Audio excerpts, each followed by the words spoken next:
Hello, everyone. Welcome to Oktoberfest 2023. I'm Shilpa Shankar, Developer Advocate at SAP. I'll be the moderator of this session. This is week 2 of Low Code, No Code development. I hope you have enjoyed the previous sessions and took part in the contest. Continuing with the process automation topic, today's session is Add Event-Based Triggers to your process. You can post your questions in the chat. We will address it later on. I would now like to invite our speaker, Vin Acharya from SAP, to introduce herself and start today's session. Welcome, Vin. Thank you, Shilpa. So thanks everyone for joining today's session. Today I'll be presenting on the topic how to add event-based triggers to your processes. I work as a PM in the SPA team, that is SAP Build Process Automation, and I work on this topic very closely. So I'll go through the concepts first and then show you a demo on this topic. So let's go the presentation. So before we start with big demos and big concepts, I want to just show you how it looks like. So let's say we have S/4HANA system here. It's a cloud or on-prem, and you have BTP sub-account. You have event mesh in your BTP sub-account. Then you have SAP Build Process Automation. Here you can define event triggers based on third-party events or business events, and then you have a process, okay, business process. So how does this work? Let's say your business event is created on the S/4HANA system. You have configured it via event mesh. So event mesh is pulling the events or listening to the event, and then whatever event trigger you have configured in this part, that will take this event and trigger your process. Let's go through a sample scenario. So this sample scenario is managed credit block on sales order. This was demoed also earlier today by my colleagues Rama and Dinesh.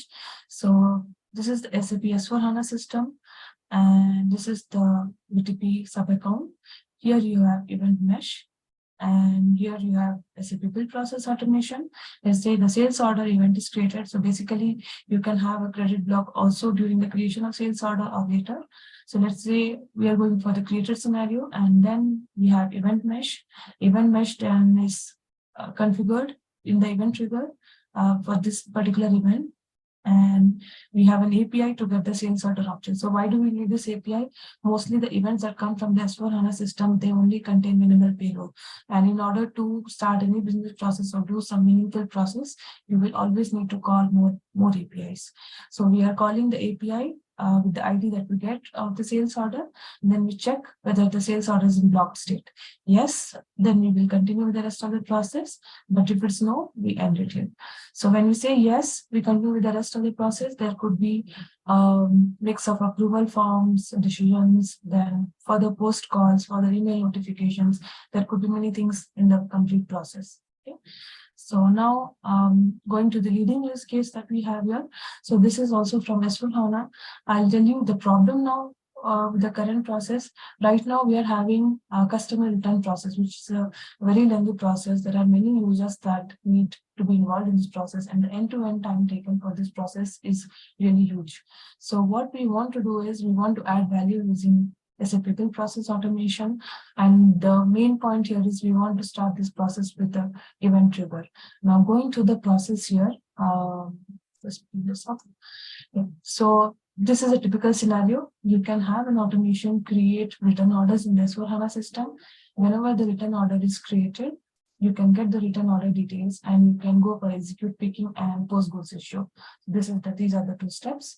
Once you do a post goods issue, you can create a billing document, remove the billing document, create a credit memo, and release the credit memo. At the end, you notify the customer. So this looks like a simple process, but every step, a different user has to log in, perform the steps, and then go ahead and release or do the particular step. So the end-to-end time here is a lot. And what we are trying to improve here is if you start with an event, and the maximum benefit we get out of this use case is when we have automatic approval set.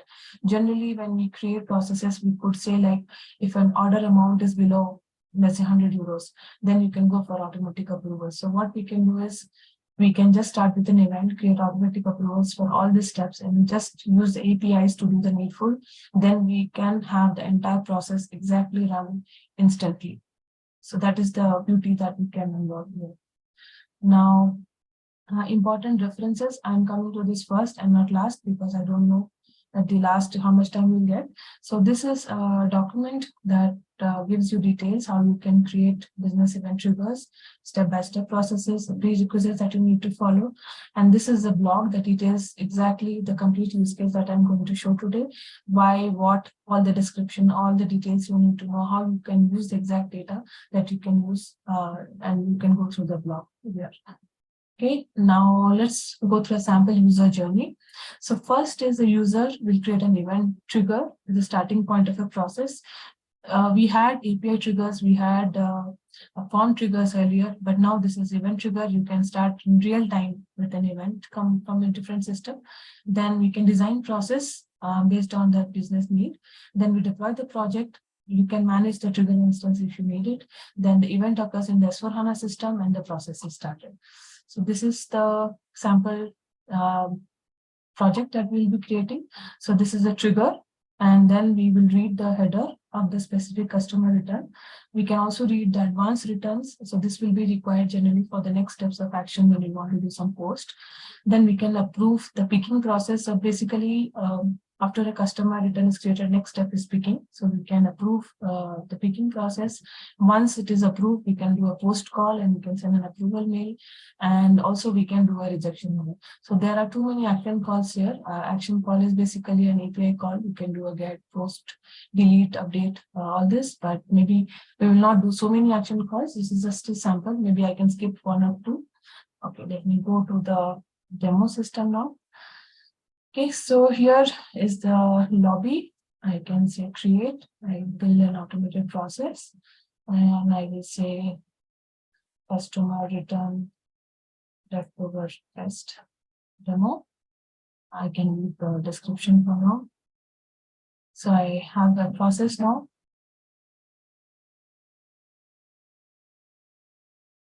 So this is the name, customer return process, create. Okay, so here I can see events. This is new event trigger, and I can give the name here, customer return created. Basically, I would like to start the process when the customer return is created. And I can search also. This is customer return events, and this is the event. So basically, whatever is supported in API Hub or Business Accelerator Hub, all the events that are public and available here you can find for S/4HANA. And so all the scope that is available for public research is available. Other areas we will be supporting soon, but this is what we have for now. So when we create an event, you can see that the outputs are already available here. That means the event is giving out this payload as of now. Customer return is the most interesting thing here because we will use it for later API calls. So I just saved it, and you can see here in the process also this inputs are already coming.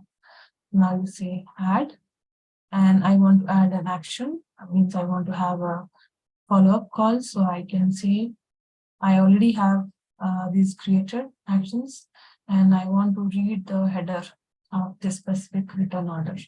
So basically what I will be doing is I will take the customer return that is created here.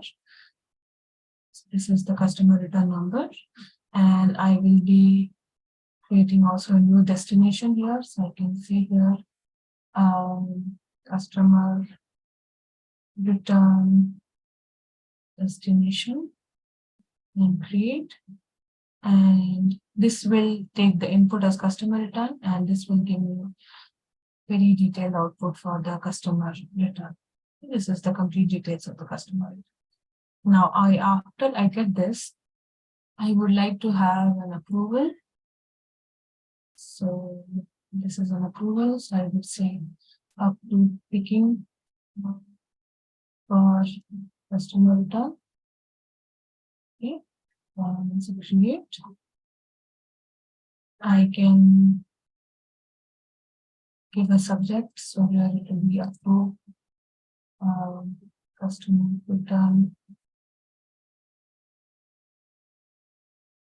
picking, and I can get the customer return here. And I can also give a user. You can configure different users by having decisions and other things, but I will give my user for now. That is just standard functionality that you can enhance and just giving the simple use cases. Now, editor, I can add few fields. So this is customer return, and then I can give sales organization.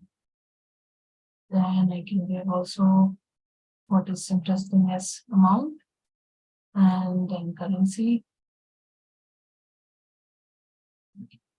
Then at the end, I would like to ask,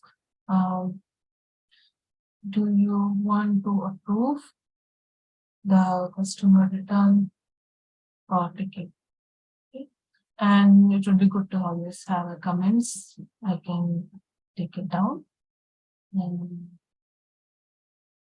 say here comments.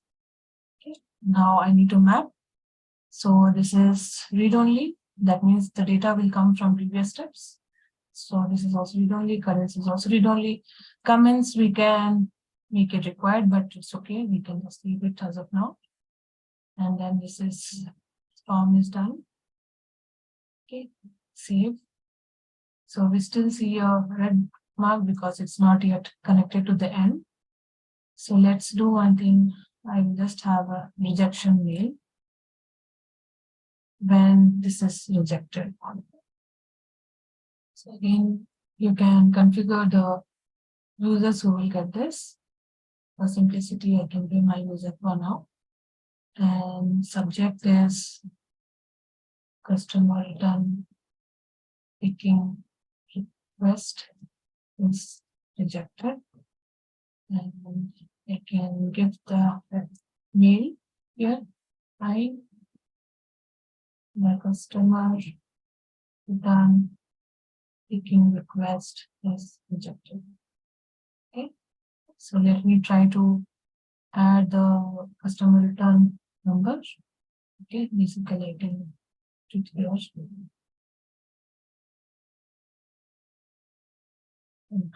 Yes, it's not coming. Okay. So now this is done.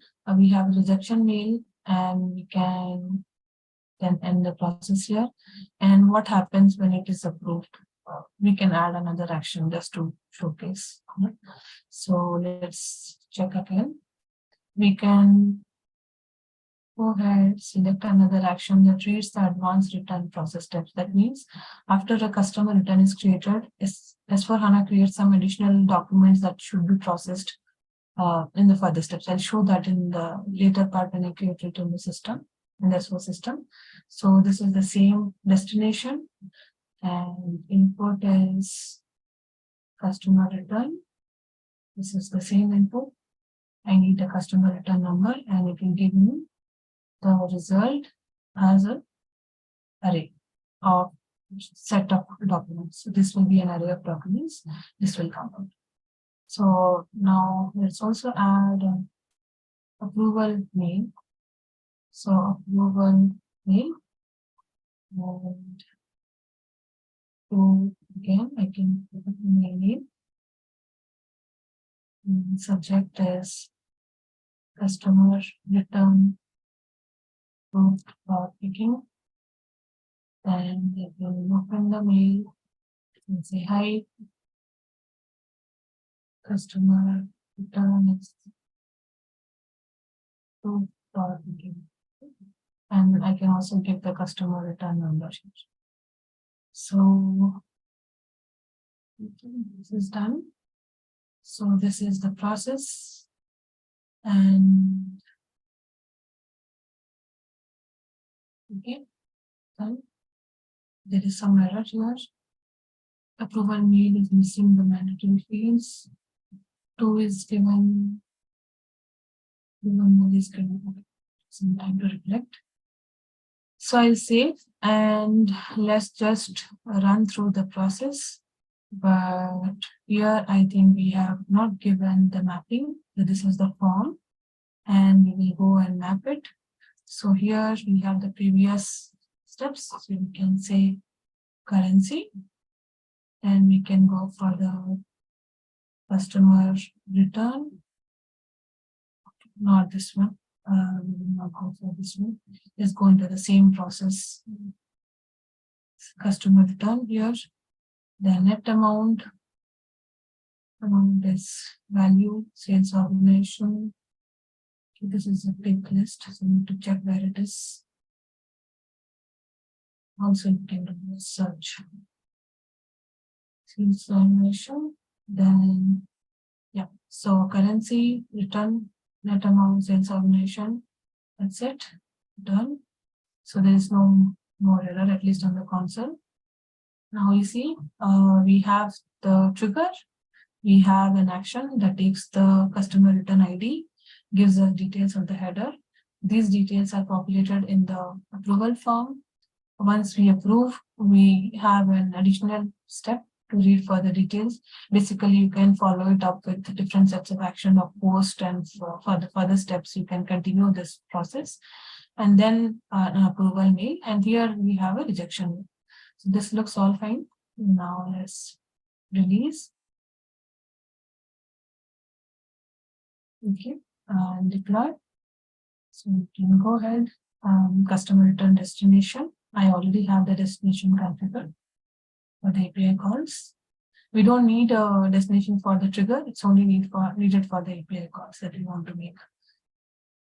Okay, so now it is ready. Okay, where to?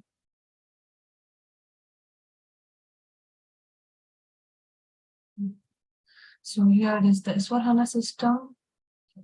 I have logged in as the refund clerk user. Now I will create a sales order. So I will have a sales order here. I can select a sales order, existing sales order, based on which I want to create a customer return. So this is one, create. Now return order reason. So standard return, and in items, I need to fill in more details. So follow-up activity is receive into plant. Refund control is credit memo request. Then also one more step I need to do is have a refund code here, 100% refund. So now I say apply. Now save and release. So here you see the release button is enabled.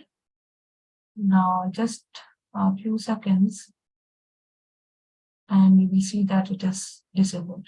Okay, this is already released. So the credit, the customer return is released, but the next steps has to be still done.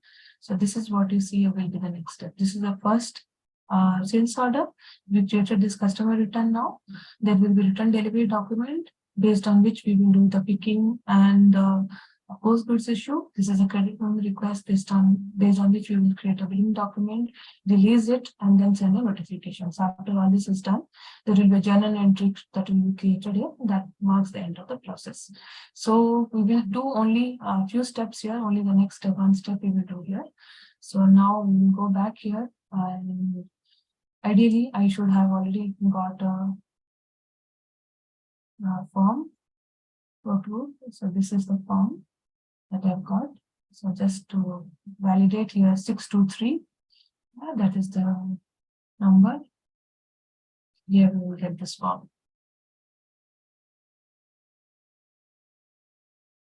It's taking some time to load up.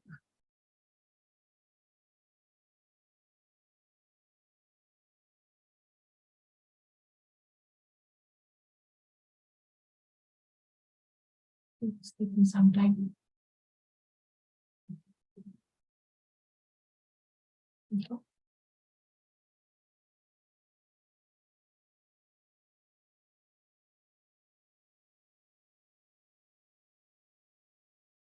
This is the one. So this is another interesting thing. You see, there are multiple requests that are coming in. Approved customer return 623, 623. And why is that? Because we have created this, and in our form, we have given the title, approve picking for customer return, and this is the step name that we have given. So why are we getting a different one here? Is because I have configured multiple processes to work on the same customer return or event. That's why. So whenever you are having your own tenant, you have used the same event to start multiple processes. This will be the case. So don't get scared if you see so many instances coming up. It's because you have configured it that way. So this is the one that we have created, this form. So I'm not using the other forms. Now this is the form, and I can say approve and then approve it. Okay. So after this approval is done, basically I should get a mail, and that is the end of the process, because that's what we have done. Okay, let me check also. I got a mail. This is approved 623. Okay. This is the end of the demo for the customer return. But what I would like to also show you additionally is another interesting use case. Let me see, where is that? Yeah. So this is unlock credit credit memo. That means we have a sales order that is blocked state, and you want to unblock it. So today morning, this was demoed, this process. And here, what happens is, I will just say, first sales order is created, then the header of the sales order we are fetching. After that, we have a condition. The condition is, if the credit status of the sales order is blocked, only then you want to go ahead with the rest of the process, else you don't want to go ahead. So what is configured here? Only if you have a sales order that is created with the blocked status, then you continue. So if I show here also the process, this is the process. Okay. So let's say you have a customer that exceeds the credit limit, and there is a sales order that is created based on this customer. Then what you can do is automatically the sales order goes for an approval to remove the credit block. Then if you need further information, you can go ahead. But let's say the information that is there is enough. You can either approve or refuse the credit limit or the credit block removal. You can adjust this the credit limit also in the application. This is optional step, or you can also unblock the sales order. So this is what is the process here. Here what we have done is we have used a different event, that is sales order created. It has some payload, but it's not enough for the process. So there is a different call to get the details of the sales order. And what is most interesting of the sales order is the credit status. We check whether the credit status is blocked. Here we then get the details of the block sales order. So additionally here what we get is there is something called SD document category that Rama explained today. So this is very important at the end when you want to unblock the sales order. The last post call in the process requires this field. So we need to call that API as well. Then we can determine approver. So basically whatever I skipped in the customer return process is how you determine approval based on, let's say, sales organization or company code or division or whatever. So that you can do. So here there is a rule that determines the approvers based on the sales organization. So currently the sales organization that we use here, for example, is let's show you how it looks. In case you have not attended a previous session, this is 1710, and I have configured myself. You can, of course, configure your team members and however the organization is set up. After that, the process is that you go ahead, approve, you have the approval form, then you have some formatting done to the sales order to include the codes, because that's what the post call expects. And then you release the specific sales order and you send a notification and end it. Now, if you want to see how this looks like, I will not show you probably the complete process, but I will show you how we use event trigger to start this process. Generally, we will have the process. Generally we will have the process created by form. So today maybe the demo was around API trigger, but this is how you can also use event triggers. Internal sales rep, And this is welcome when it's finished. And login. So this is 01.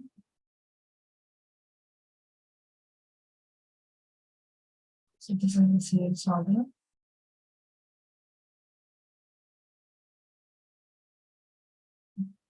Sales automation. And distribution channel. Division. And continue. Here I can enter the details of the sold to party. So basically this sold to party is already in credit block state. 6. Rejection reason. We can also give some reference. Place order. Rejection reason. This is the rejection reason.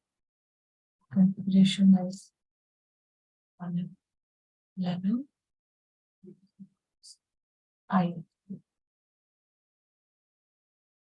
Order quality is done. Save.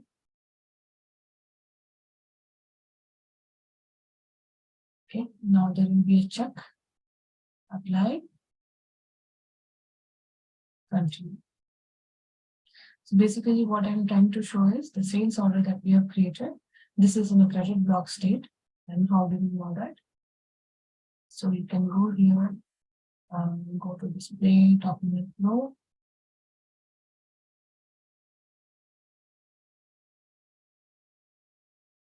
Status overview also we can check. Sorry. Yeah. Go back. Status overview. Here is credit check not okay. This is how we know that it's now in a blocked state. Okay. Now let's come back here. Where is my inbox again? Okay. So here I should get a removal of credit block. So whatever I have put in the condition that only when it's in a blocked state, you can see here this is in blocked state. That is why I got the approval. Now when I approve it, it will go ahead and do the further steps of removing the credit block. So yeah, I'll not show the rest of the process because it's the same as what is already been done. And of course, you can customize this further as you need. You can add your automations, you can add more details, however you want to add failure scenarios also. You can add, like in case your API call fails, then how do you want to handle it? Do you want to retry? Do you want to notify to some set of administrators? That is up to you. So that's it from my side. Any questions, please do post it in the chat, and over to you, Shilpa. Thank you, Vinacharya, for a wonderful and insightful session on event-based process automation. Attendees of this session, please note that in order to earn the points and move up in the game board, you may want to complete the tutorial of the session. A link to the tutorial is in the chat as well as in the description below. Thank you all for joining and hope to see you at the next session. Thank you. Thank you.